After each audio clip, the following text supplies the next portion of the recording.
Hey everybody, welcome back to X's for Show, your premiere show where you get to watch this guy play rivals, not this guy, that guy, this guy. But I'm Nico, I'm this guy, Nico Action, NICO. KEVO, you go because you're in the I'm your big box. That is true. I'm over here. I am your producer, Kevo. You can find me at Kevo Really. And TK, you've got some news, I believe. Yeah. So that was that was the other reason. Because now Yeah. I have to go into my long diatribe.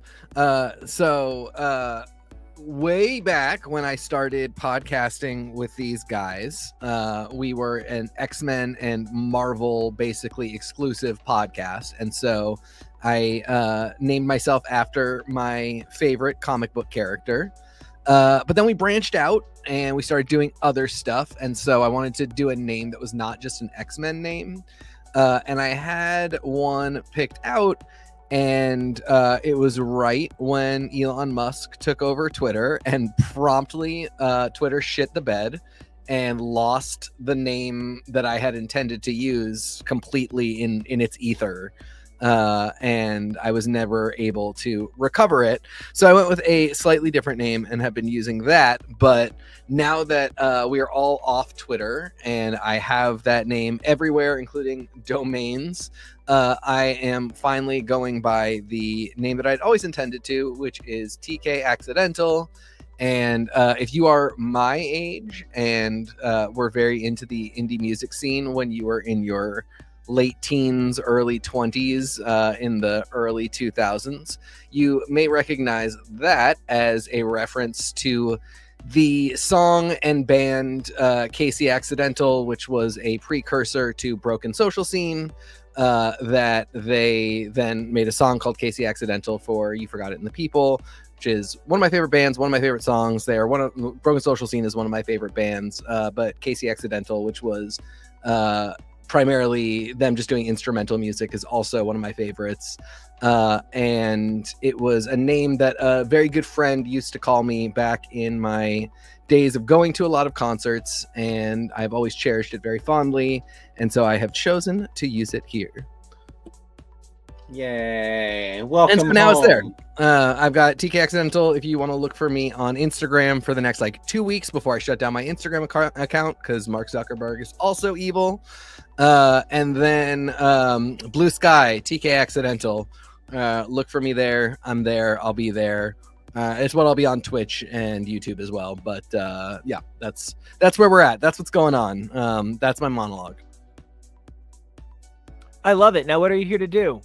I guess we're here to see unequivocally my least favorite quarter to half of Marvel's First Family in their debut for this first season of Rivals. I was surprised. I guess I spent this whole week not realizing that they had not put up Ben and Johnny, and they would not be putting up. But I know they'll come later in the month. But I guess I spent this whole time thinking when we launched we'd get everybody, and we just got Sue and Reed. And Reed being the stand-in for my own father, who I fucking hate. We will not be playing as him. I'll probably just spend the whole time insulting him and talking about ways that he's a shit dad.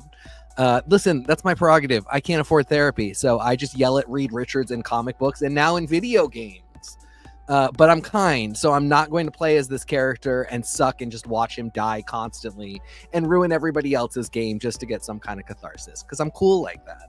So I got everything going. Kev, I love that you're doing the same finger guns you just gifted to us 5 minutes ago. It's the move. That's truly on brand. I love it. I'm sold. We all ought to be real lifing our gifts whenever we can. So yeah, we're gonna do some Sue. I have played a couple matches. She's very difficult. First off, hold on. All right, we're going into it.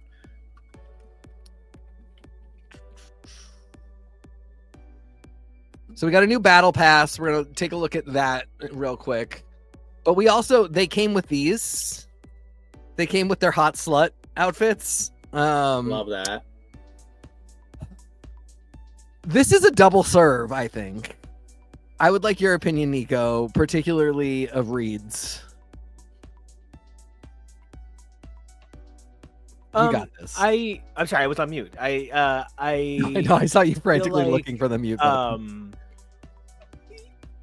I feel specifically like this is a problem because No, I mean, because it's literally the opposite of what they said. They said specifically that alternate versions of characters would be not just skins, they would be different characters. And the maker is in no way Reed Richards.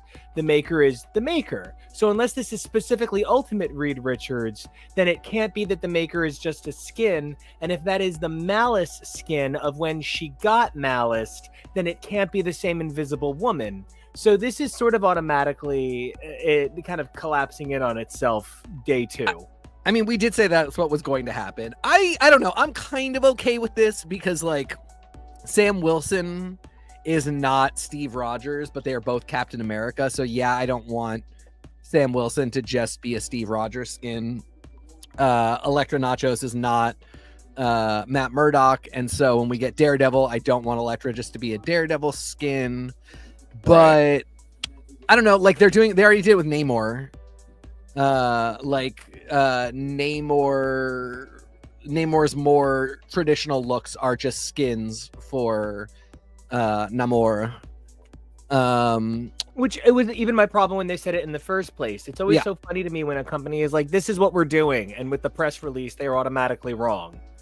I just think I probably never would have said anything, and I especially would not have made a proclamation. I would never have said, like, the Sam Wilsons will be there. I just would have released the character because you can't win. I kind of agree with you insofar as, like, at this point, Maker is not Mr. Fantastic. I understand how you can make the argument that they are, alternate versions of each other. So just skinning is okay, but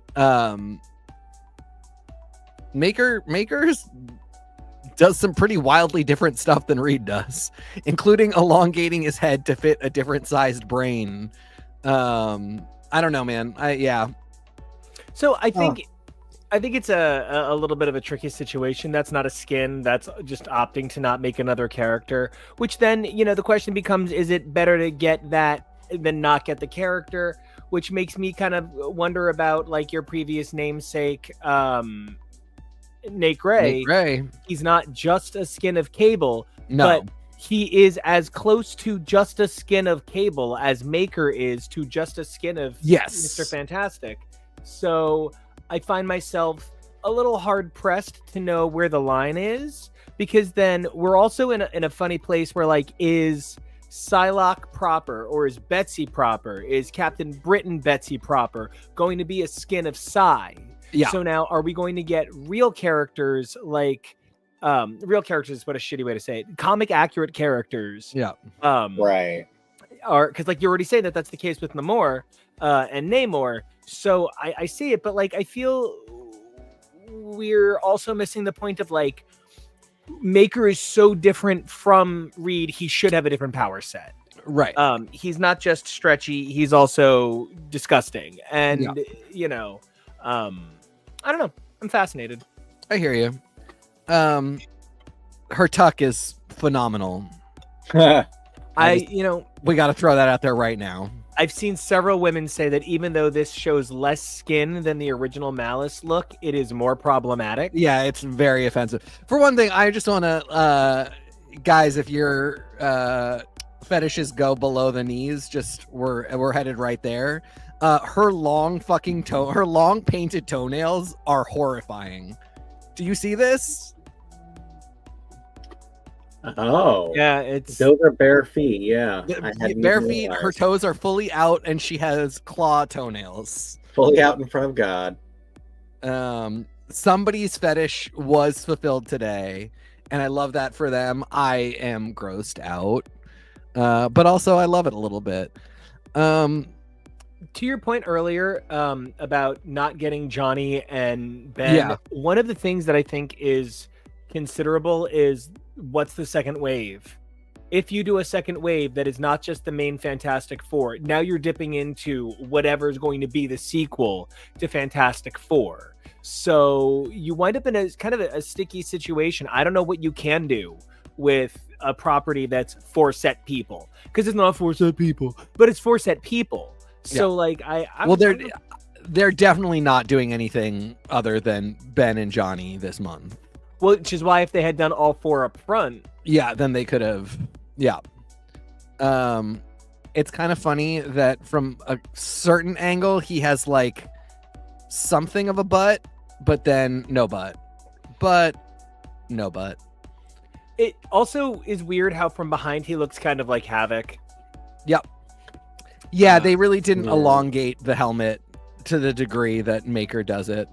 I don't know. They're cute. They're fine. I don't see myself picking up Sue Storm as a support in my arsenal.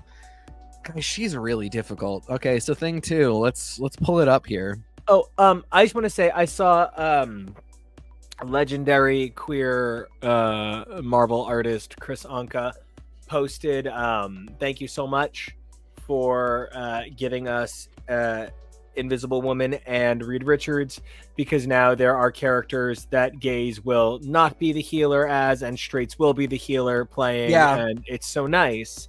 Yeah. But can I say the thing where I don't understand. People are always like, gay people play the healer, and I'm like, I also know that gay people like to play the I'm gonna stab you and then run away, which is me. That's me. I'm also, because that's like very black mage.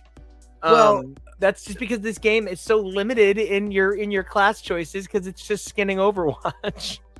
Well, yeah, and that is the very silly thing, and it's like the thing that I've always raged against, and you know, this is my advocacy. This is my Susan J. Komen Foundation tops who play support, because it's not that gay people play support, it's that bottoms, it's that the pasivos play support, because people who fuck kill.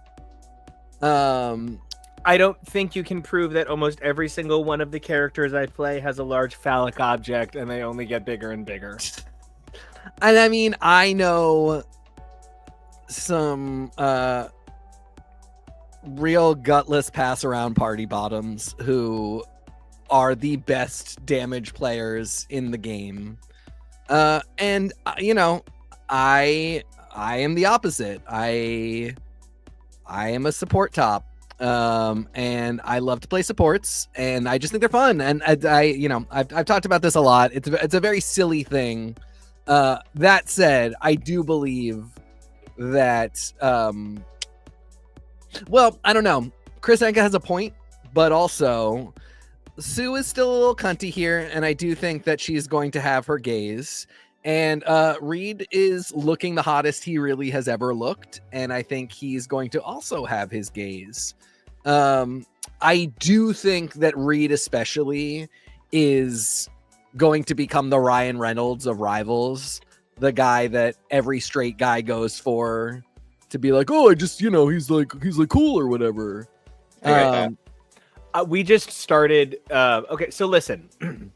We recently finished 911. No, backward. We recently finished Party of 5, which features Jennifer Love Hewitt joining the cast in the 2nd season. Your girlfriend. My wife. Your wife, fair. When I was in 7th grade, my Aunt Vicky, who is to this day like one of the greatest influences on my entire life, she said to me, so like, what do you think? Tell me, really, what's one thing you really think, honey? And like, I mean, the violin on the shelf behind me, she used to tutor me in violin. Like, this woman had such a profound impact on who I am as a man. And I said to her, I think Jennifer Love Hewitt should be president. And she said, I'm never going to let you live that down. And it comes up more Christmases than you'd think. I just have to stand throw out by it. there, Aunt Vicky is your picture it Sicily. Yes. It is my favorite thing in the world. If you hang around NICO long enough in a given day, there will be my Aunt Vicky story. They probably will be. Yeah. And half the time it involves juniors and a cheesecake. But so Jennifer Love Hewitt was added to the 2nd season of Party of 5 on Fox, and we have now started Breakout star. Truly. But did you know Connie Britton's in the 1st season of 911 and then leaves for Jennifer Love Hewitt to replace her? Yeah. We got through the pilot. Really moving, actually. Really good pilot. Okay, you guys are just like, fuck Ghost Whisperer. Sorry, we're too good for that. I will it. I've done Ghost Whisperer, like parts of it. I mean, you've done Party of 5 too, but here we are. You know, the difference. Okay, so here's the thing. Listen. And I promise, the whole reason I'm bringing this up, the whole reason this is happening. Yeah.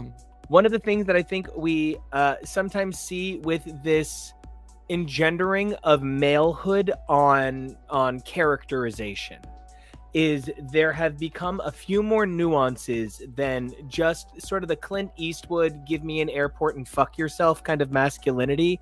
My great uncle, my grandfather's twin brother, basically my grandfather, lifelong Marine, tough guy, raised big fucking scary dogs. And loved my gay husband and made jokes to me about, I one time said something about I didn't like a pair of eyeglasses with a small eye hole, and he was like, haha, I'll remember that, being like, I don't even know what kind of joke it was meant to be. God, it was horrifying. We were in public. But it was fine. He showed a different kind of masculinity within the confines of a specific type of masculinity. I think that one of the things we see with gaming is a very specific narrative of what masculinity can be and should be. And if there is someone out here willing to help these boys gym the camera, I'm willing to sit by and allow for the I'm blanking on his John Krasinski-ifization of male gaming leads. I will say this: I think that Rivals Reed is hotter than John Krasinski as Reed. They really killed it with this one. I'm just very impressed. I am actually bummed that he is not the healer. I'm really curious to know where Pedro Pascal is going to affect the whole spectrum of 2, 0, none, negative, minus. He goes either way for a lot of people. I think he's handsome as hell, and but he's not Reed hot. He's so wrong for the only wronger casting in the MCU. Get ready, I'm gonna say it again. Oh my god, listen, his New England Rage. Yep, Chris Evans. Wait, hold on. I want to jump back a second. Yeah.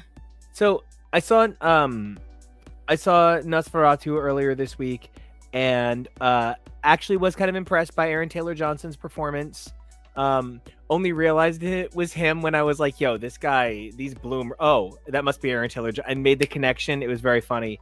But one of the things that I think about with guys like Aaron Taylor Johnson and John Krasinski and these guys coming into these superhero roles is when they're trying to create handsome versions of these superhero roles, they're not really worried about what the person looks like, because Ryan Reynolds does not look like Deadpool. No. But one of the things that I really keep thinking about with Pedro Pascal playing Reed Richards is, TK, can you rewind time just a little bit? Because I know you have time travel powers. Yeah. And I sort of assume you are slide by one idiot in my arm. And that's exactly the one. Although you would have like a hot, like, slutty daddy bottom. Yeah. Oh man, no, sorry, no. Okay. But so, TK, what did you start this episode with discussing about Reed? How I hate him. Oh, okay. So wait a minute. He's like my dad. So now we're saying, what was the conceptual identity of Captain America to a non-Marvel fan prior to the MCU? Kevo, what did you think about Captain America prior to the MCU? Kevo? What? I'm sorry. I lost everyone, so I didn't know I was being addressed. Well, what did you think about like Captain America before the MCU? Did you have any concept of him? No, I had seen the movie with what's his name, Salinger, from 1990, because I found it at Blockbuster when I was a kid. Haley. Yes, if only. I would be down for that. But no, I had no concept of him outside of feeling like no one knew who he was, because I didn't see him anywhere. Okay, great. So what we're saying is you can take a character that has a limited or damaged cultural understanding and imprint a hot current actor onto them with the ability to rewire society's understanding of the character. Maybe Pedro Pascal is coming in because so many people like TK, who are in that way a tastemaker, somebody who, when you go onto YouTube, you're going to hear this guy talking about characters like Reed Richards. Maybe that's why Pedro Pascal is coming in, to reset that narrative, because TK, your point is right. He's not the comic Reed is actually not a bad dad, and I'm just gonna say that as a guy who had an unreasonably good dad, and like all things considered, as a gay dude with an unreasonably good dad, I'm unbelievably lucky. It's like Leprechaun. I have to go. Yep. No, I love Leprechaun. that leprechaun. Leprechaun hitting the lottery. I have to go. I'm a Tell your leprechaun. mom about that. She'll love it. My star sign is Aquarius, but my moon sign is Leprechaun. So, I really get the idea that like having a bad dad could be really damaging because I had a great dad, so my problem is just with other people's dads. I can only imagine what it's like when you're Marvel and you need to rebrand your central dad for an industry that only half understands him. Yeah, I will push back and say Reed is a bad dad. Reed is not a bad dad, but he's not a good dad, and given that he's a genius, that's unacceptable. But where can I actually always want to, but where is he a bad dad?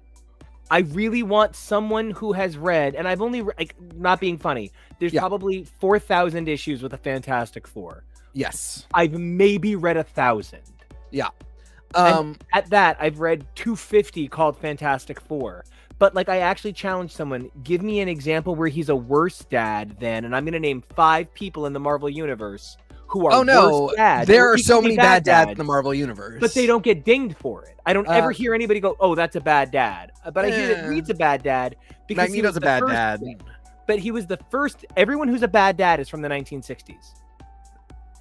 He's a bad dad for people who even remember he's a dad, though, because a lot of people, that's another one of those things where there's people who don't know Magneto even as kids, whereas Reed Richards, I feel like the family thing. It's also generational. Pietro's a bad dad. I mean, Wolverine is not a great dad.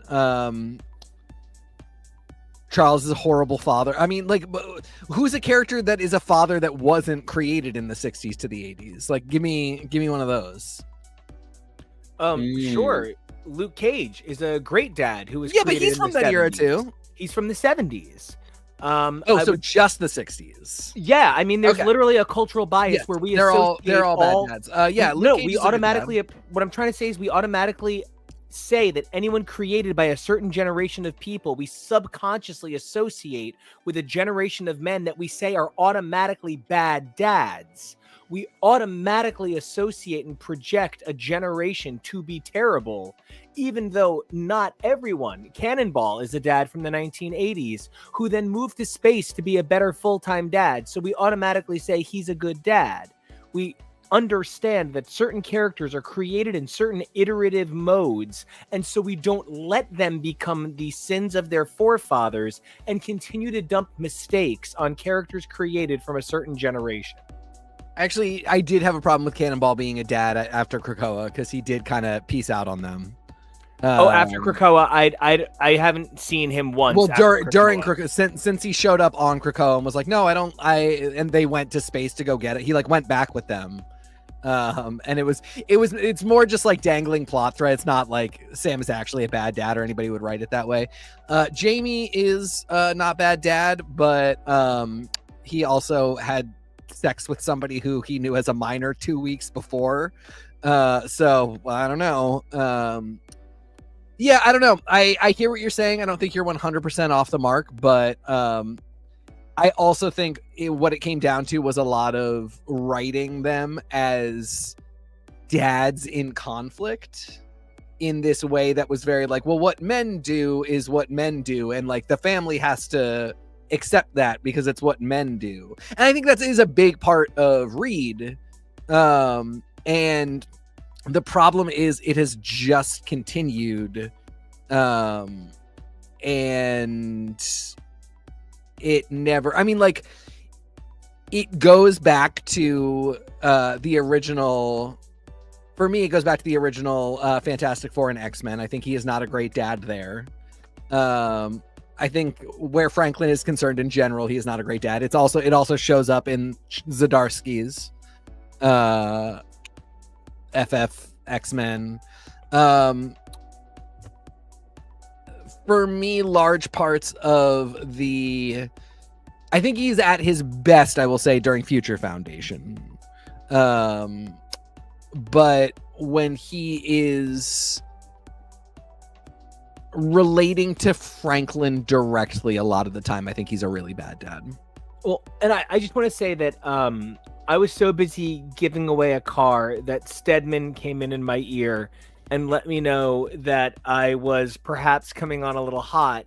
And my problem, TK, is never with you. It's with that I sometimes feel we culturally become so obsessed with calling one person humorously terrible that we never approach pointing out other terrible behavior.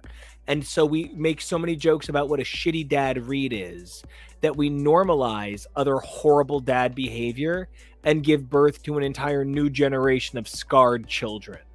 Well, and I think one of the things that I have been noticing as like Chief Reed hater is I don't feel like I have that many people in my camp. I feel like when I talk about how much I hate Reed, I get so little like you're so right, and I get so much pushback. You know how not from you even. I'm saying like you know how like one class of people watched The West Wing and one class of people watched That's My Bush. I did not know that other class of people existed. I find that most people who watched The West Wing agree with you, and most people who watched That's My Bush are like, oh no, Reed can get real big. The people who argue that we need to go back to the days of Doctor Who when he was blowing people up and murdering people because that's who the Doctor really is, from that era of Doctor Who back in the mid-2010s. Yeah, I'm one of those people. I am and I'm not, but I hear what you're saying, and I know I'm not you're really one of those people. I know you're not. Yeah, I also like blowing things up. Yeah, I think. But yeah. I think it's also okay. Batman can have a little killing as a treat. Exactly. Batman's actually a great dad.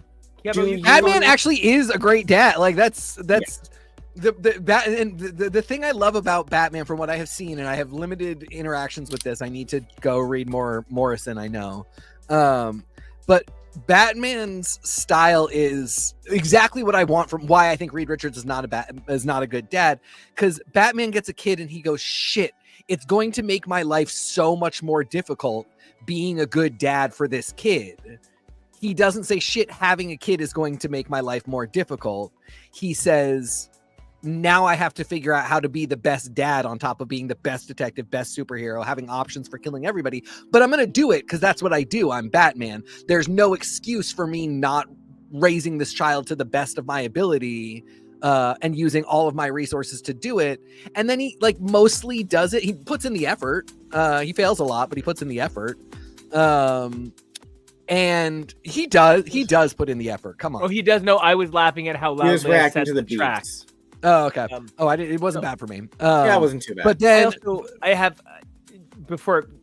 have your Morrison list got like 20 issues longer, but it's from 30 years earlier. It's fine. Does Morrison write them? 5 of them. Okay. Reed, meanwhile, like intentionally had children and was like, oh God, these guys are boring and they don't know any science. I'm sick of these little shits. Let's hire that non-sus old woman with the brooch to watch them. Speaking of non-sus old woman, KEVO is a non-sus man, and I would love to know what he's thinking. Well, on the subject of and not even Marvel Cinematic Unification, but even the wider cinemification of so many Marvel characters, how did you ultimately feel about the rejiggering of people like Xavier in the films with Patrick Stewart versus someone who is more seen as a bastard from the comics? And do you think there is enough of Reed to give us a good cinematic Reed that you think could take the good parts and give us a better version that you'd be more satisfied? Or would it be sort of just like, it's a whole spectrum of Ricks, and even if you give us one good Rick, we know that the core of this character is still what it is, so it won't really matter much to you? I mean, I don't know what they're going to do, because it's not... If they're going to announce at the end of the movie that Sue is pregnant and like have the kid early on, which they did in the, early in the Fantastic Four's history, Franklin comes into being. And then Valeria's later, but whatever. ultimately, so the thing is, like, Reed's being a bad dad, like I said, is part of it is that, like, men of a generation, as Nico pointed out, wrote these comics, and they weren't writing him as a bad dad. They were writing him as, like, a man who has to do man stuff, and it's not his job to be as focused on the family. But because they have, as you pointed out, 4,000 issues, there's just so many examples of him being too busy to care for his children. And I don't really think we're going to have that problem with the movies unless they really give these characters like a long-term like a Born Again style many episode television show. And even then, I don't think they would write it like that. So the first question is, will they ever even have kids? I could also see this being an example of, like, they pop through an alternate timeline, they get in a bubble or something, and they show up with an 8-year-old Franklin or somebody a little bit older. And then after that, I think he just won't be a bad dad, because that's not really, nobody wants to watch that. Nobody wants to root for that. And I think, you know, Pedro Pascal's agents probably don't want him portraying a neglectful father. Right. So I think he'll be, you know, I think he'll be cool. I think he'll be perfectly fine. I think he'll be perfectly fun. I don't know if the intention is to rehabilitate the character, because, again, I don't see people having this opinion that I have, but I absolutely am sure that I'm missing a bunch of stuff. But I think whether it's to rehabilitate him or just to have the character in the pen of MCU characters, he's going to be written as pretty much a good guy. I think his fatal flaw will be closer to Tony's, in that he will think if the science can be done, he needs to do it so he can understand it, so he can protect people from it. And, you know, I think that's more relatable to people than just like, I got busy doing science and forgot to take the kid out of the bath. You know, I think, yeah, I think part of what we're talking about is that we're facing a new era of Fantastic Four, and it's going to have to be different, because this is not the Fantastic Four that John Hickman redesigned for the Marvel Universe, for the Marvel Cinematic Universe. It's beyond where we have singular control over which entity gets the final say, which is why, as Doomsday is ramping up in the Marvel Cinematic Universe, it's one nation under doom in the comics. There has to be synergy in the first place. One can't take the hint from the other anymore. But that does kind of lead me to taking the hint here. Rivals clearly trying to get in line with where both universes are headed, and sort of already are. TK, what's going on? Does the season start at a certain time? It has begun. All right, so are we going in? We're going in. We're just gonna play casual, but first I just wanted to show everybody Sue has a pretty high difficulty, and a big part of that is she has a ton of moves. So, you know, she's got what Luna has, what Cloak and Dagger has, which is her primary attack, hits enemies and damages them, and heals allies. Unfortunately, unlike Dagger, she does not auto aim, and that has already been difficult for me. I'm like Charlie XCX. I can't even aim anymore. I've just been letting the computer do it for me. Her ultimate, she drops a giant force field, and if you're in it, you are invisible and you are healing.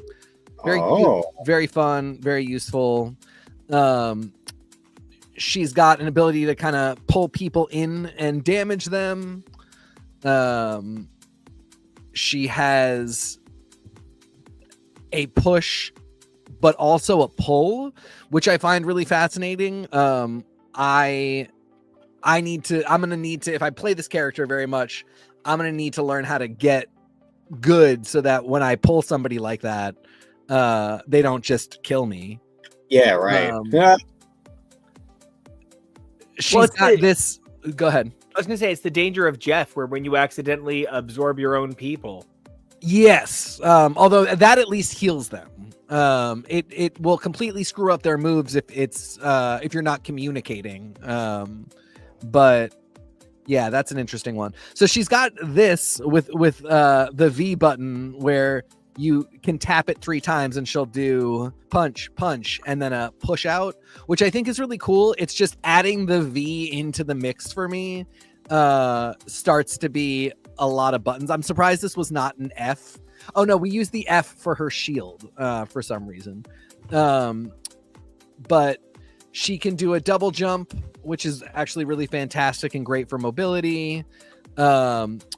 She can throw up a shield that targets somebody. This has been a really targets one of the people on her team. This has been a really interesting one to play around with because so far nobody is planning for it. Nobody sees that it's there and they all just run past it when they really need it and they need to stay behind it.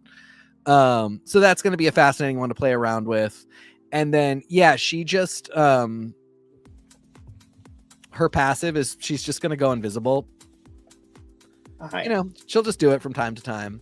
So like I said, she's got a lot of moves and her moves have sub moves. You know, force physics has either a push out or a pull in. Agile strike requires that you do 3 hits to get that force push. There's a lot going on with this character, and I think she is.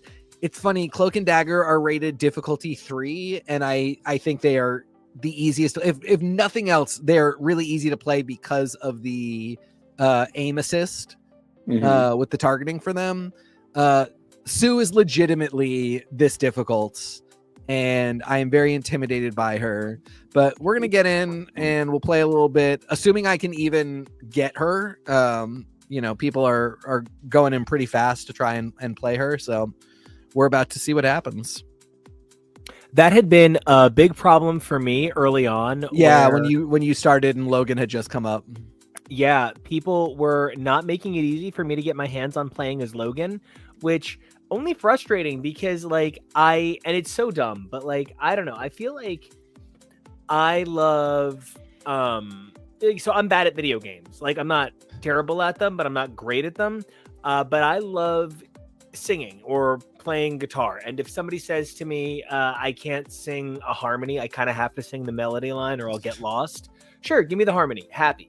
Somebody's like, I can't do a solo, I can only do rhythm, or vice versa. I'm happy to do the other one. And I say it like that because like, that's a talent I have. And that's a talent I can do. If I'm playing Rivals and somebody's like, nah, I gotta be Wolverine. I'm like, I'm gonna put the controller down and I'm gonna go sit over there and just eat my edible. Thank you. Because it's tough, you know, like, I think like there's people who grew up in this world of gaming. And I don't mean that like, you know, like old man shouting at clouds, but like, you know, sometimes I find it really funny when people don't have the same appreciation for like Super Mario Land, which blows my mind. I think Super Mario Land, what is it? They sold 25 million copies across the 3 games, or they're 35 million. It might be 35 million because it's like 19 million, 10 million, or 11 million, and 5 million. That's 3 games that are not really a part of the Mario oeuvre, but I grew up on them. So like when something like comes up from one of those games, I'm always like, it's my moment. It's Daisy, who I don't care for, but that is where she's from. Daisy is from Super Mario Land. Why don't you care for Daisy? I'm the winner. It is the most annoying goddamn sound at the end of every round of Mario Party on the planet. I really greatly prefer Toad One. Like that's way more fun.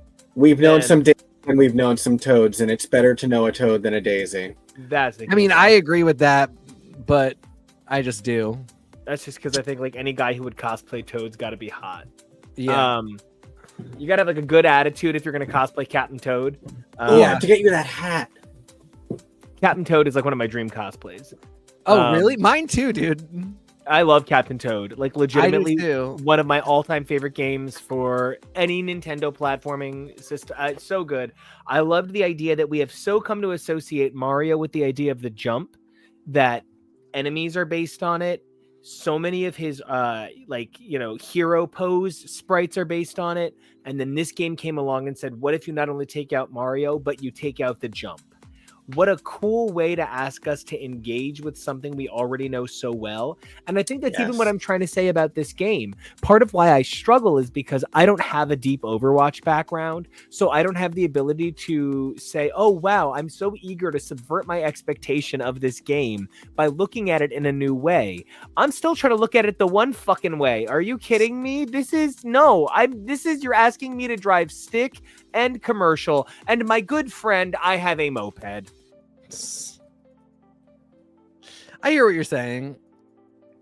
I But mean, obviously, I feel like my own level of that as somebody who has played a lot of these games, but just knows I'm not as good as a lot of my peers. So I don't know. I felt like more was coming and then more didn't come. So yeah, no, that's all I got.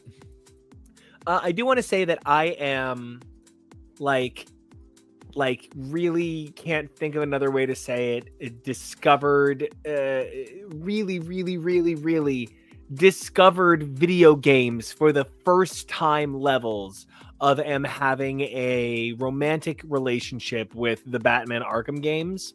Oh yeah, you're going for him right now, huh? It has been such a fascinating and worthwhile opportunity for me personally, because I've been excited to get into these games for a million years. I'm such a big Batman fan, and I'm such a big game fan in general. But one of the things that happened was I didn't have an appropriate system that could handle it. And so I was always kind of on the outside looking in on these games that are such a hallmark of the experience. And I think something that I see when I look at people talking about the Arkham games, at least especially the early ones, and then I look at this, the Batman Arkham games were such a religious experience to a Batman fan, where you saw so many, and that is correct, Andrew, I am big in general. You see so many people engage with the idea of their favorite villain because, oh wow, Harley pops up and she's doing weird twisted things, and Killer Croc pops up, but he's in a very Killer Croc capacity. The level of fulfillment I get from Arkham, I don't really think I can get from Rivals, because it doesn't provide not just a story, but a story that befits my experience. It's almost impossible to me that I, as Wolverine, just run up and stab Magneto in the neck to death. But in Arkham, other than when I do a bad job and I forget Batman can't step in electricity, it feels correct. And I think there's something about the free form of this game that really does appeal to a different mindset as well. I go to Arkham because it feels familiar. I come to this because it doesn't feel familiar. I look for familiar more than unfamiliarity. And I wonder if it's different for a generation of fans who are less absurdly obsessed with canon and canosity.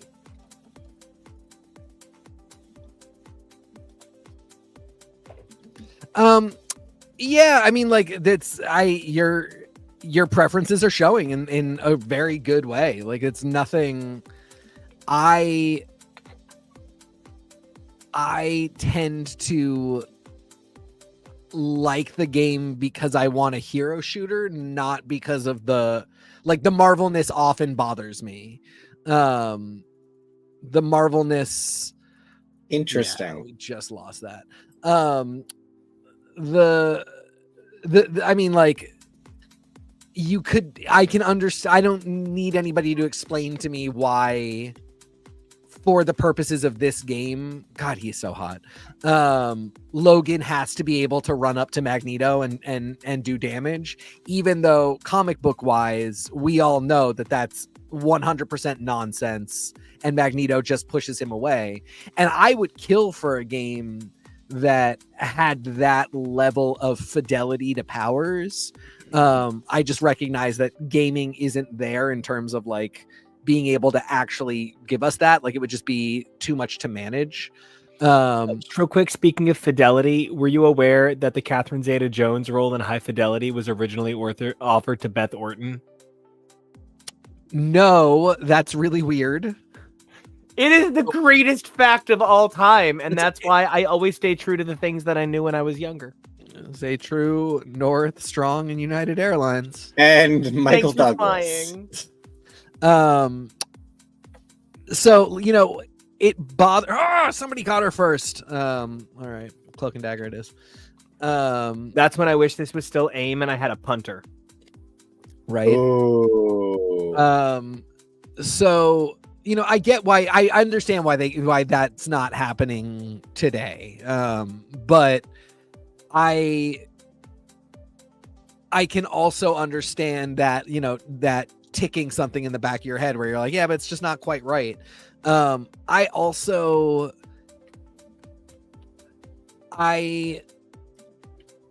love a narrative game, but I am not always ready to play a narrative game. I am always ready to hop onto my computer and play a couple rounds of, a casual match like this.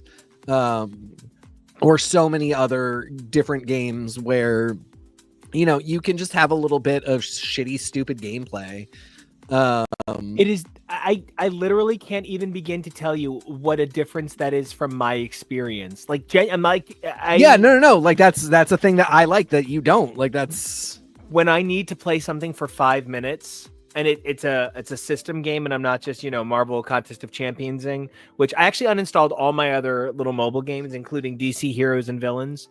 I've been playing so many platformers and so many PC games lately. I just don't have the time to play everything, and so I said, look, I want to put it into Arkham right now. I want to put it into Rivals right now. I don't know. I really enjoy playing Crash Bandicoot in just a hoodie. I don't know what that's about, but it's comforting. They're. Mario games are probably the closest I come to being able to just do a level. Yeah, I was gonna say for me, it's Final Fantasy Theatrhythm. It's like things where I can do a level. I love a level.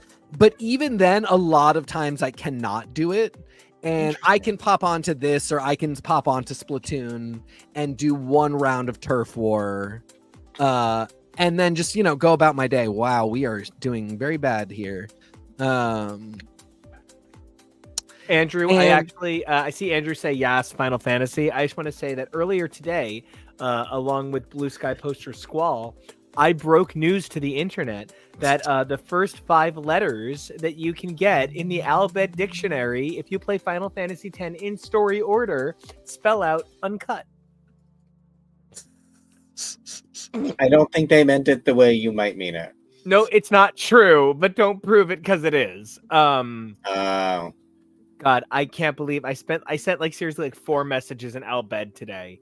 It is unbelievable how much space in my brain Yuna holds at all times. I love that. I don't know. I feel like that is something that I always think is interesting, that Square Enix, my Disney of video games, is responsible. Now, I didn't realize that they did Arkham when I started Arkham. I did not realize that Arkham was a Square game. But Arkham Asylum, Square Enix. Final Fantasy 8 and 10, 2 of the games that literally define my personality as a man, truly, seriously. And I did realize that the other part of my personality is just Jeff Buckley song titles.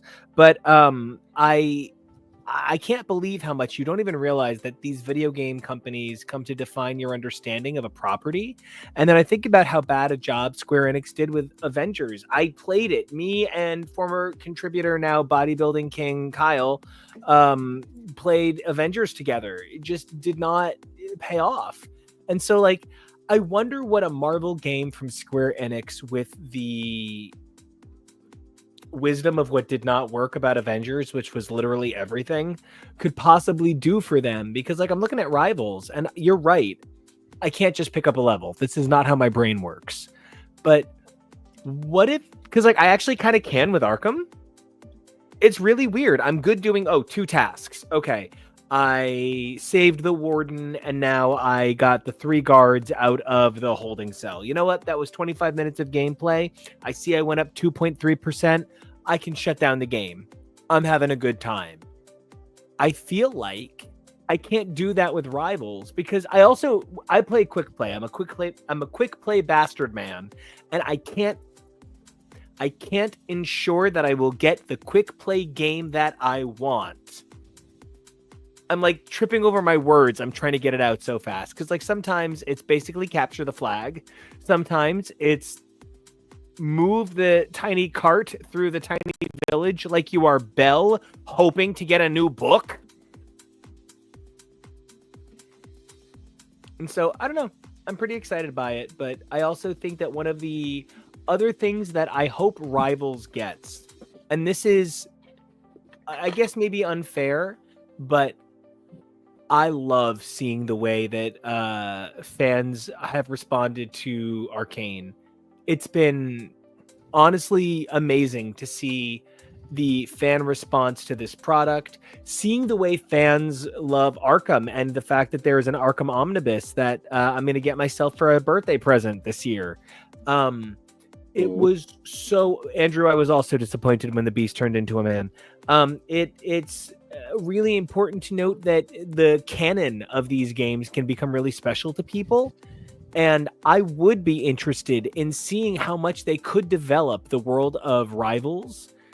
I'm more interested by Psy than I am by some of the stuff going on in the current X universe for Psylocke, though now that super mastermind Alyssa Wong finally has control, I think we're going to see a bit of a different story.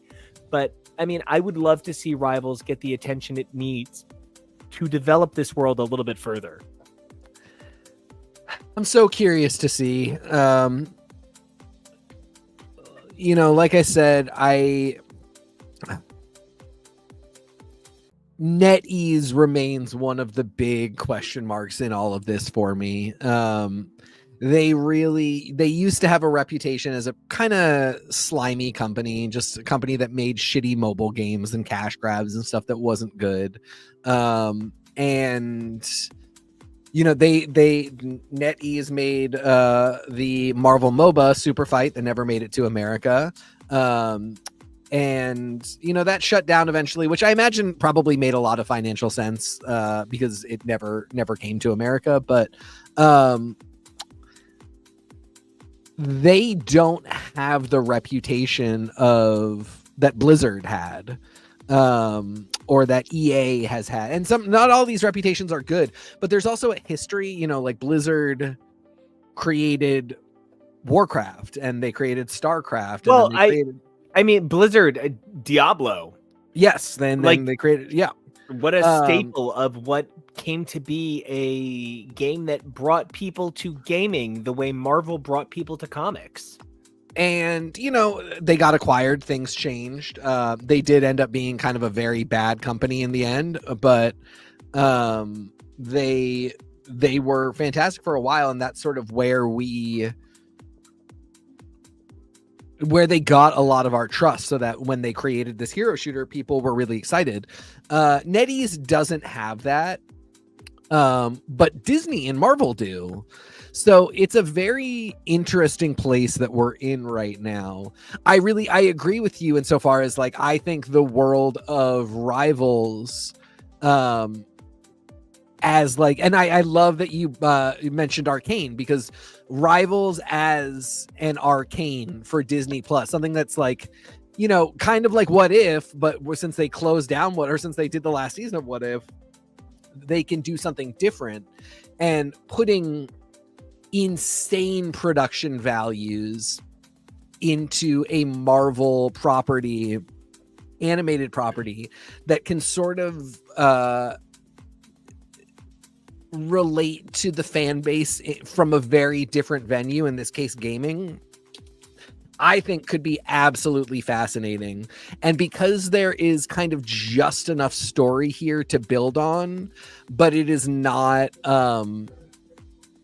you know, it's not so tied to the MCU and just sort of doing like what's very recognizably MCU, but different enough that we're creating value for the Disney Plus, you know, watcher, right, by doing these kind of, oh, it's Captain America, but it's actually Peggy Carter this time around. So you're getting Captain America, but we're giving you something different. Yep. You know, it's with that sort of eye to looking to reshape all of this that I've always wondered when Disney's going to pull the trigger and attempt to buy Square Enix. I think that they do need an in-house publisher. I think that with Square Enix, you've got something so powerful. And I want to make a really weird comparison that people might find silly, and I'm totally for it. But KEVO, my incredible husband, our wonderful producer, he is about 1/3 Simpsons Bort posting. And I'm Varying, but yeah. I'm about 1/3 Final Fantasy posting. And every now and then I'll just be scrolling and I'll see a Modern Family meme that has Cam putting on Kuja makeup, and it just cracks me up. And there are these levels to which we come to understand these game companies and their products, because I say game companies because it's not just Final Fantasy. Final Fantasy crosses over into the Chrono universe. Final Fantasy crosses over into the Xeno universe. And so it's kind of like a bigger picture and a larger understanding of meta company. And so looking at Rivals and wanting more for this world, something that I think about is what would happen if Disney took the chance and said, okay, we're going to try a new Infinite with this. I don't want to say something dumb, but one of the things that put me on, Andrew, we're going to do an episode about Modern Family and how if they made Modern Family now, Cam would be a drag queen, not a clown. And we will get into that, but Gloria is also a queen. Yes. One of the things that I think about a lot with these games and these properties is Disney has been trying to get into gaming forever. That has been such a concern of theirs because they understand that that's $1 trillion industry that really interests males with money to spend. I would love to know what would happen if they gave in. And when we were kids, they first did that Happy Meal toy that put Bugs Bunny in a Superman suit vaguely. Yes. Because Warner Brothers owned both things. So they could put Super Bunny, Bat Duck, and those had like a profound impact on me and my understanding of how things could overlap and could give me something interesting and unique. I don't know that I need Mickey Mouse to show up in a sorcerer's costume and be accurate height. I would rather use what's known as Fantasia height for Mickey Mouse, where he actually is still smaller, but Fantasia, where Mickey Mouse stood next to a real life human being, and that real life human being had a height, so we were able to understand how tall Mickey Mouse should be. And then they used Mickey Mouse's appearances with other characters to extrapolate their heights. I would use that model. And I would love to see Rivals grow into something like that. I probably haven't picked up Rivals in a couple of days because I've been really consumed with the games that I've been maybe a little bit more story driven by. But one of the things that Rivals gives me that nothing else can give me is the opportunity to see the way people want to play these characters. You would play Wolverine different than I would. I would play Reed different than you would. We would both play Thor different than each other. And, you know, that's one of the things that I love about this. I don't know that Jonah, who is one of the greatest, Jonah, show contributor, life partner, extraordinaire, amazing guy. Jonah, who has reached Infinite every time it's been available on Snap. He and I play Mario pretty much the same way. We play it over each other's shoulder. We play it together. It's a tradition. It's something we love doing. But you can only play Mario so many ways. Rivals, there is a truly infinite number of play styles, and I think that is much more in line with the idea of what Disney wants people to engage with when they engage with their owned properties. Yeah. The other thing we're dealing with is people are going to expect competitive and pro gaming. And it's Disney owns ESPN. I know. Yeah, exactly. Wide World of Sports. They're just going to house it there. You would hope, but it really feels like one of those things where in a year I'm going to be yelling on this show about why they're not doing that. And I'm really, really curious to see. I hope I am wrong, and I have to imagine a lot of conversations have been had about the fact that they sort of have something built in. At the same time, the Overwatch League failed, though I would argue probably more due to gross mismanagement. But you know, Disney is going to be risk averse. So I'm, that aspect of things, the pro gaming aspect, I mean, that's where I think Disney could be doing something really different than what anybody else does. In general, I think for gaming, they want to be doing stuff not really different than everybody else does. I think they want to take success formulas and recreate them for their own products, which is great. That's what they ought to do. But the world of esports is, for being weirdly very old, also so new, and Disney has an opportunity to kind of set a new standard and create a new wave. Well, I actually want to ask you a question about that ties into something that you're both kind of, I would say, valued experts on this show, which is I have purchased Mario. I want to think about, I would say the Mario game I have purchased the most times, I've purchased 5 times. Okay. I would say the Final Fantasy game I've purchased the most times, I've purchased 4 times. I would say the Kingdom Hearts package, I've purchased 3 goddamn times. That's the Disney Vault. We all have it on VHS, cassette, CD, digital. Now we all have Disney Plus. We bought it on streaming at one point. We all have the Blu-ray. Gaming is the same kind of thing, where gaming loves to resell you Mario, Final Fantasy, etc. It sort of surprises me that with a world of re-releases, special editions, specialty consoles, where I'm shocked that Disney never got into the DVD player game and they never called it Disney Virtual Discs or something. I'm surprised that they're not more celebrating the fact that Kingdom Hearts has been re-released more times than Elvis's Christmas album. Yeah. Okay. Interesting. KEVO watched me literally sob during the Final Fantasy VII Rebirth PC gameplay trailer, where I'm like, the ease of access decisions that they made really do make a difference in my daily life. And I'm like crying because they're playing the softest version of Flower Girl you've ever heard in your life. And everyone has the realest skin and the fakest hair you've ever seen. Oh, and then at the end, okay, when Zack shows up at the end, that is Mortimer Mouse showing up to be like, Mickey, I should have been in Steamboat Willie.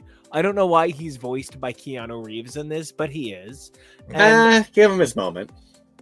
I don't know. I am really fascinated by the fact that I think there is no company more than Disney set for gaming.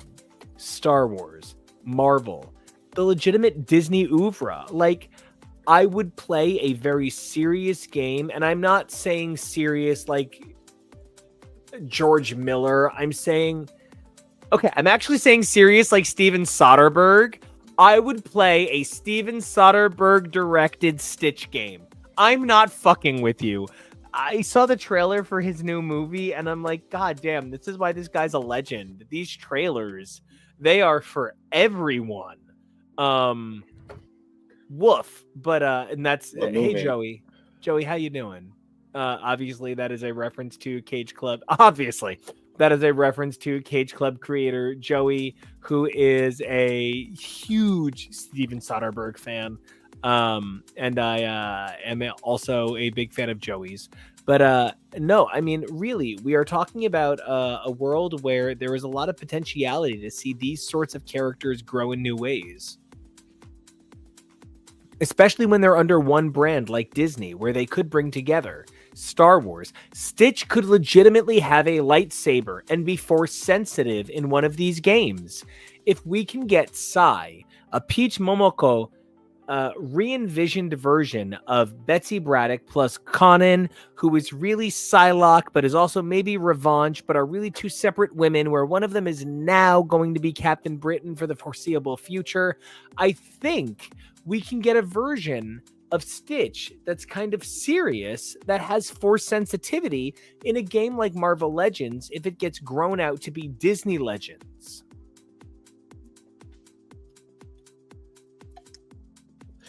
You mean Rivals, not Legends, right? I am.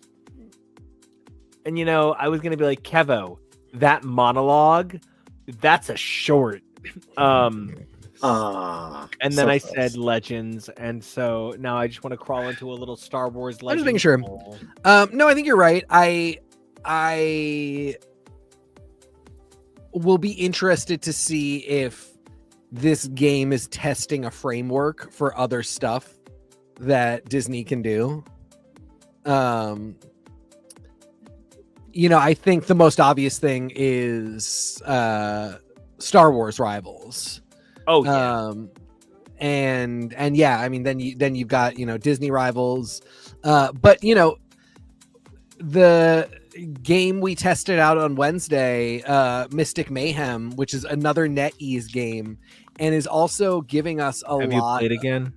Oh yeah, totally. I've been playing it all week. Super good. No, it's not super good, but it's good. You heard it here. It is crap. I'm totally kidding.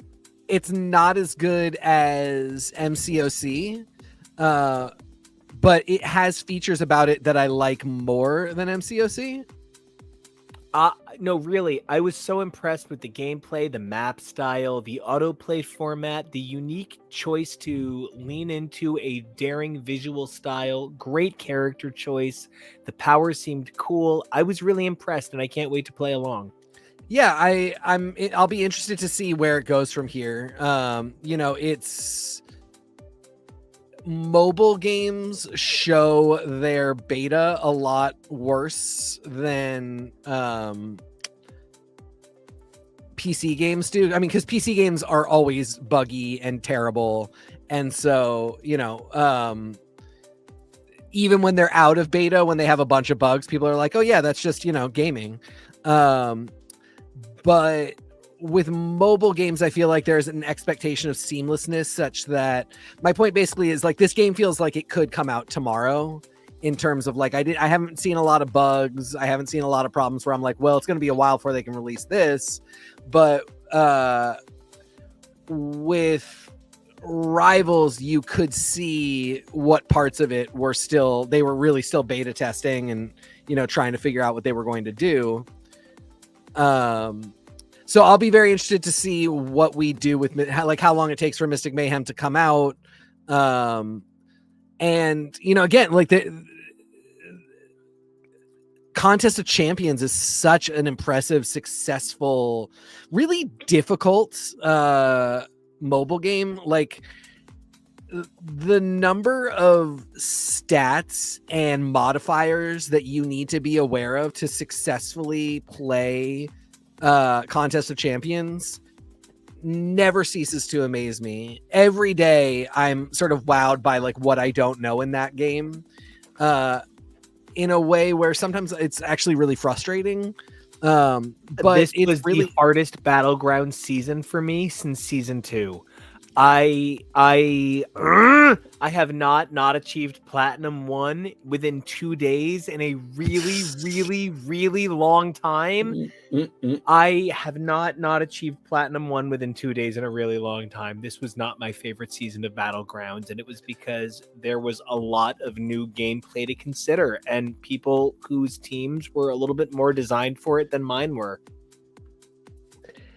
Yeah, it's a very impressively complex game, and so when I look at a game like Mystic Mayhem, it's kind of I know what my blueprint. Were you going to say X-Men Mutant Mayhem? I think I did say Mutant Mayhem. You are literally the perfect older brother. That's what they should do. Yes, but. When I picked up Mystic Man, when I started the beta, I did really immediately notice that it's a lot less complicated than the only other real mobile game they have. And that's not a problem. It can be, it should be, it's probably going to get a really specific audience that's correct for the game. But it's really fascinating to notice and watch. Just because in a lot of ways, Contest of Champions really feels like an outlier for the company. And I think a lot of people feel that way about Strike Force as well. So I just want to put out. I always forget that Strike Force exists. It doesn't do it for me, but I know a lot of people have very intense feelings about Strike Force. Do you know who produces Strike Force? No, but I know who plays it, and there's somebody who I am very like, whatever you say. So it's a good game. Can you Google that right now while I'm noodling? It's not Kabam. It is. Oh, Fox Next. I did not see that coming. Oh, it's Scopely and Fox Next. Okay, that makes more sense. Huh. Okay. It uses Unity Engine, which kind of standard, but yeah. Okay, you know what? Because like I sometimes think that we forget how many smaller companies there are when it's always the same 5 big companies getting every contract. So it's kind of interesting to see when somebody goes that's kind of what I was thinking about. Like we've got Kabam in the mix, who just does this one game for them that, again, like to me as a game, like you've made like a really replayable, interesting, I want to engage with it game. Kabam is a hugely successful company. I don't know what the game does for Marvel in terms of financials, but I think I'm just very impressed with it as a game. And then I look at, this upcoming Mystic Mayhem, and it's by the same company that's doing Rivals. It's by this company that is like sort of poised to become the next Blizzard, next EA. Like they're in that same wheelhouse where they're just doing huge numbers. Next Riot, and then Disney also makes a bunch of games with Square Enix. They have a game like Future Fight or Strike Force that is with another smaller company. Like they're just all over the place, and it's fascinating because they're trusting a bunch of video game companies to make their IP, where like Blizzard is a video game company that created an IP and then had to do everything with it, including like try and make animatics and comic books, and they had to figure all that stuff out for themselves. Like Marvel's already got all the IP stuff in the bag.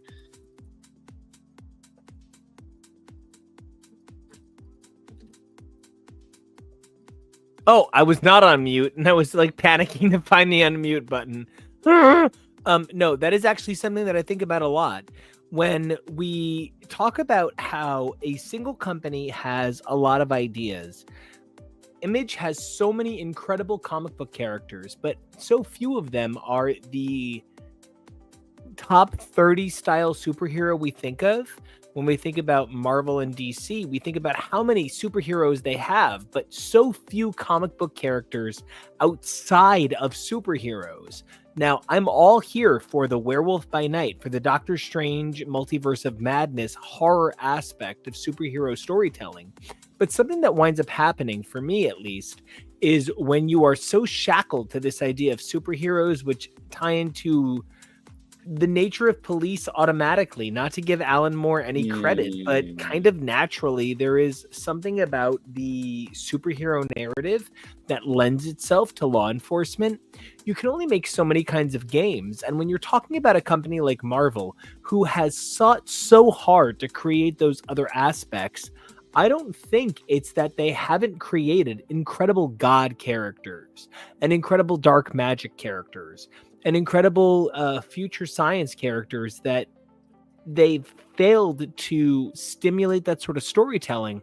But something that winds up happening is we wind up focusing on the MCU so much that we forget that this bigger picture of the Jack Kirby New Gods at DC, that the Mark Grunwald Squadron Supreme at Marvel so represent, that we could tell these stories that are so engaging and so different. I mean, obviously, somebody should hold,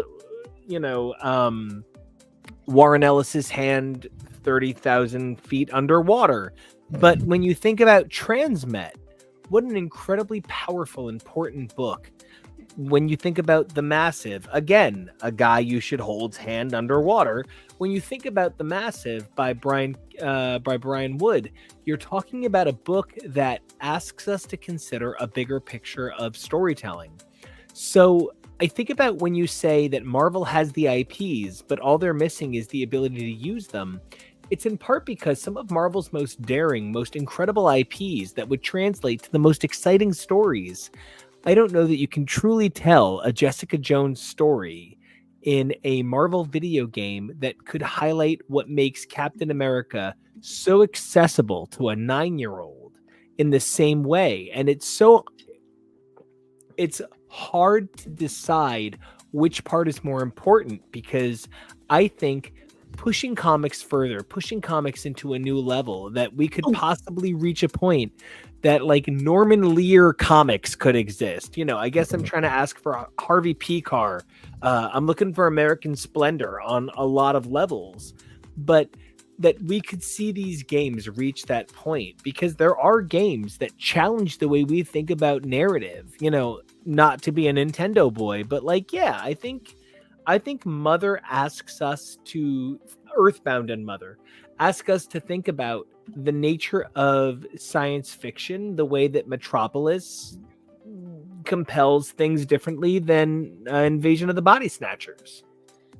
Do you know what that made pop into my head in a less science fiction way? Is this week's It's Always Sunny in Philadelphia and Abbott Elementary event, where one of the best crossover experiences I have ever had. And I am seeing so many of the stories being about the disparity in type and genre of these two shows that they worked so hard to make work so well together. And now the anticipation is for the It's Always Sunny in Philadelphia half.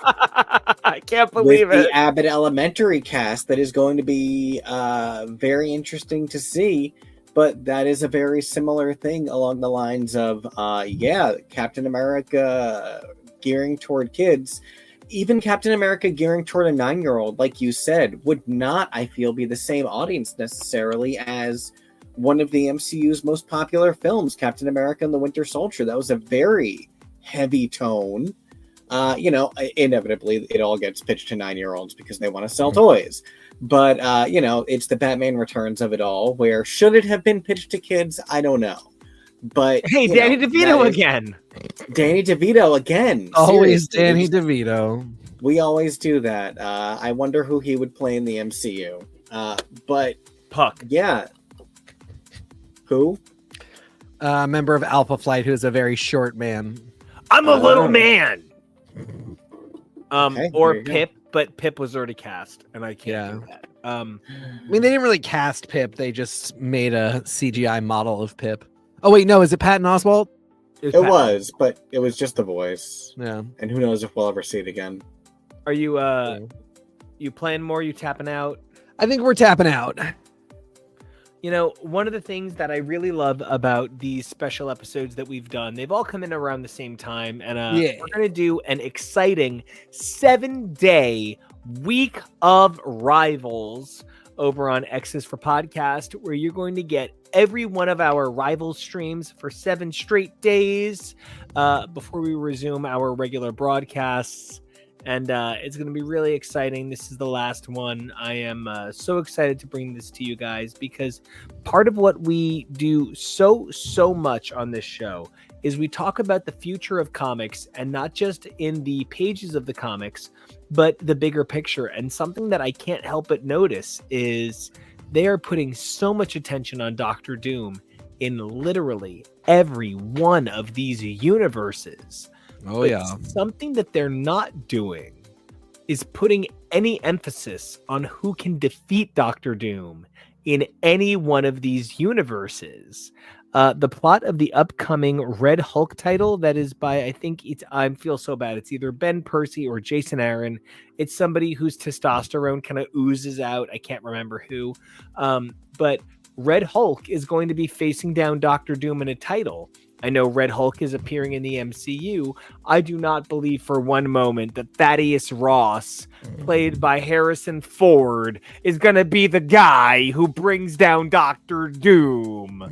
But I think that we are looking at a multifaceted universe where many people can defeat one undefeatable bad guy, like many of us can pick any one of these characters and rivals and win.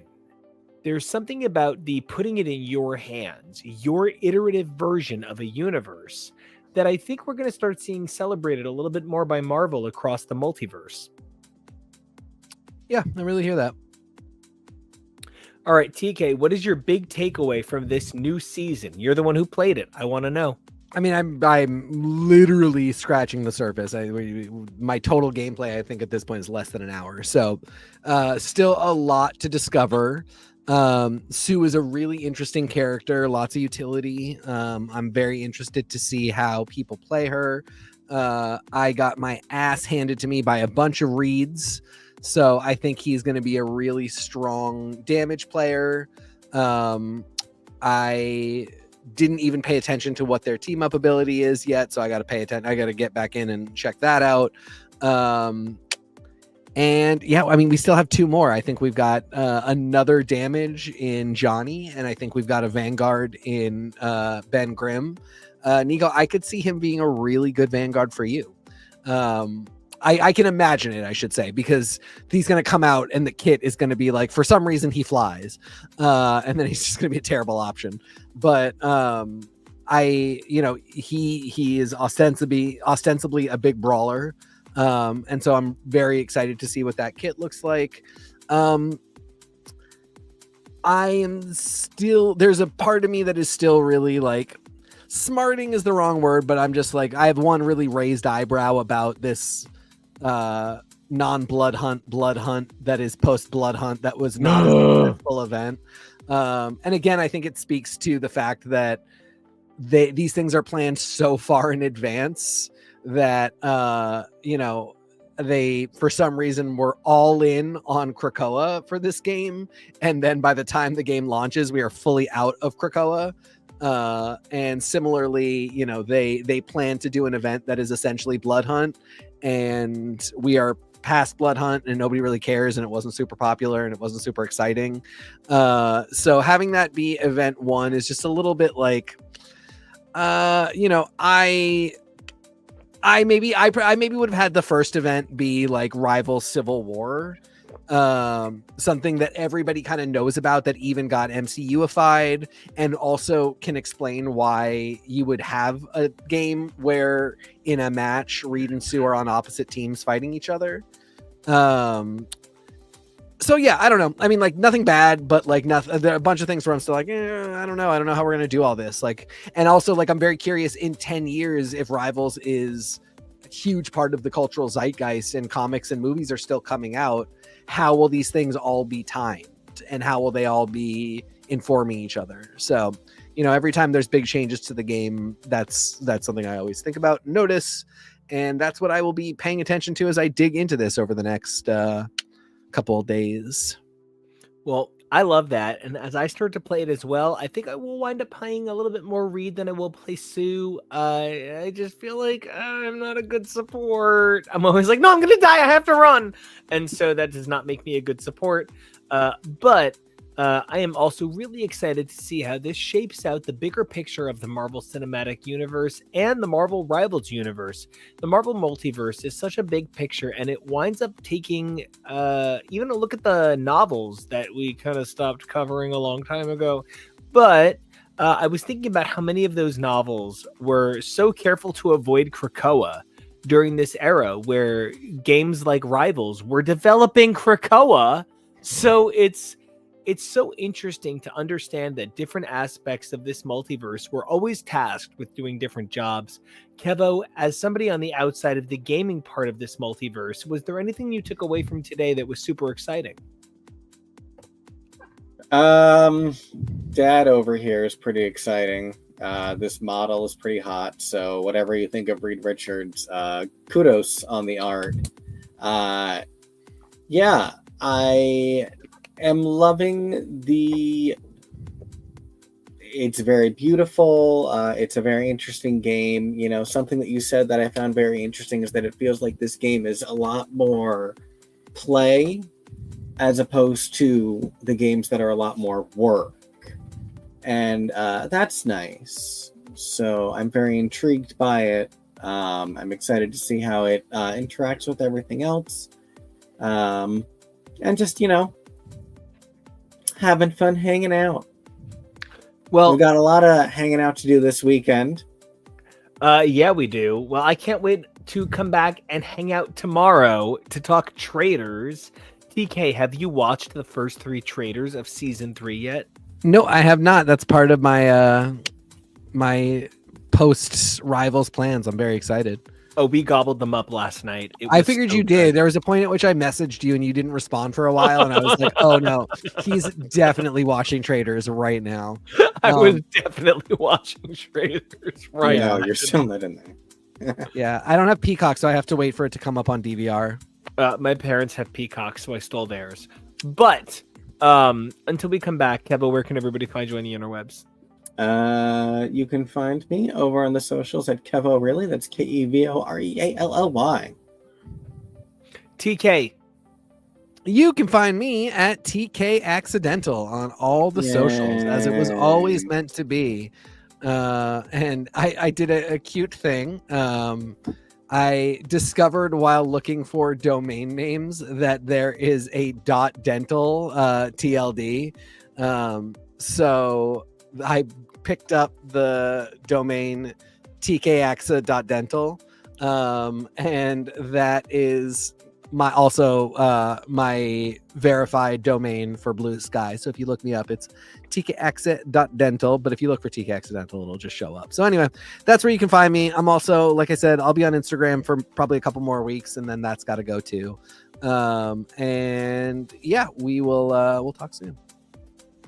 As for me, you guys can check me out at NICO Action, NICOACTION, NICO Action Music, NICOACTION MUSIC. You guys can check the show out at HTML, X is for podcast, and X is for show. 3 things you guys can do for us: like, comment, and subscribe. So important to the algorithm, but 3 things you guys can do for yourselves. Number 1, stay safe. It is a crazy world out there. Number 2, be brave. We love who you are, and we want to see that shine through. But number 3, evolve daily, because who you were yesterday, incredible. Who you are today, amazing. But who you are tomorrow, that's who's going to be able to talk about Traitors with us. So until then, number 1, stay safe. Number 2, be brave. But number 3, stay fierce, true, north, strong, unique, nervous, Michael Douglas, talented, Catherine Michael Zeta-Jones. Well, but if you're Catherine Back ribs. Zeta-Jones, the role was originally offered to Beth Orton. And Stay Beth Orton. Stay Beth Orton. And have the time of your life.